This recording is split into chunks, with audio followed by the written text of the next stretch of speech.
Okay, what we're gonna do right now is creating our pages and menus. Click on Widget, Menus. Click on here on Create New Menu. Give here your menu a new name. I'm gonna call it Menu. Not Menu 1, but Menu. And I'm gonna create this menu. I'm gonna select the simple navigation and I hit save.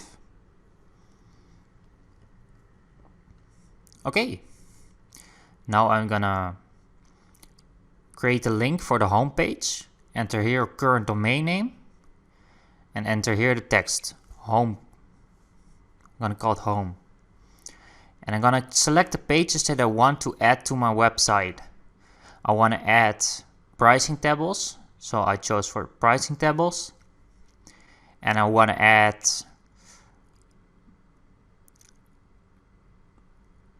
a portfolio. So I'm going to choose for, let me think, this one. Yes. Okay.